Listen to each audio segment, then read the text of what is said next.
What's up YouTube? This is Moses, and today I'm gonna be reading a scary Halloween story called When Trick-or-Treating Goes Wrong.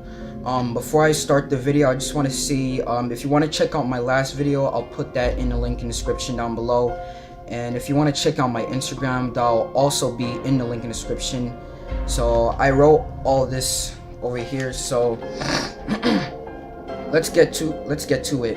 When trick-or-treating goes wrong. It was 6 p.m. on Halloween night, and I was at home waiting for my friends so we can go trick-or-treating.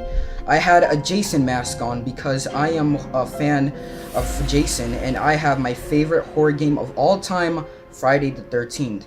I remember that I was a Cheerios box for Halloween 2 years ago, and everyone started roasting me and making fun of me. My parents were lazy that they didn't buy a real costume, but instead they bought a giant Cheerios box that was too tight, really uncomfortable, and too hot.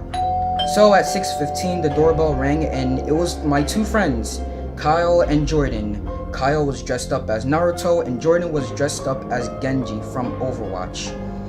"Are you guys ready for trick-or-treating?" I yelled.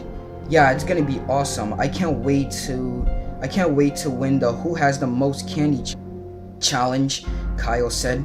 "This dude has no chill at all. Let's just go trick-or-treating," Jordan said.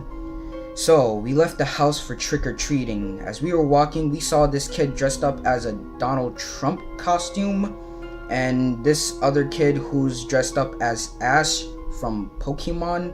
I cringed a little. So after an hour, we knocked on 22 doors and our baskets were almost full of candy. But then Kyle was like, "Wait, guys, let's knock on that house." When I turned around where Kyle was pointing it, it looked like an abandoned house. "Oh my god, we should go there," Jordan said. Then I told him that the house looked abandoned, that we just couldn't trespass or go in there. But my friends refused to listen to me. So we knocked on the door, and we noticed that the door didn't have a doorknob and it was locked.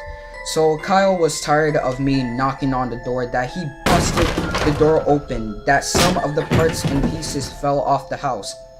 So when we walked in the house, it was all moldy and dusty, and we didn't like that. So it was so dusty that Kyle sneezed, and all of a sudden, a loud barking of a dog came from out of nowhere.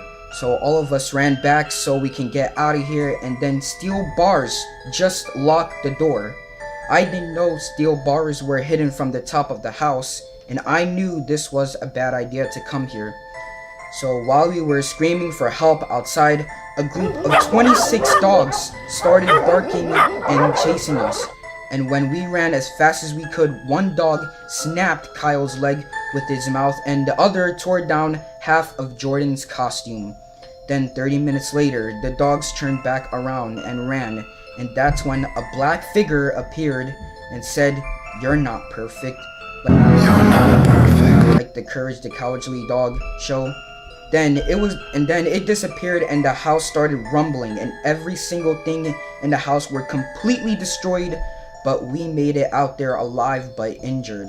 Then, 2 hours later, at midnight, the police came to investigate who kept the dogs in the house and the unknown visitor.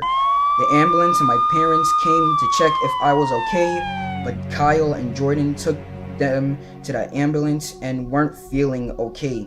And that's when I knew I didn't want to go trick-or-treating anymore. Alright guys, so that's the end of the story, when trick-or-treating goes wrong.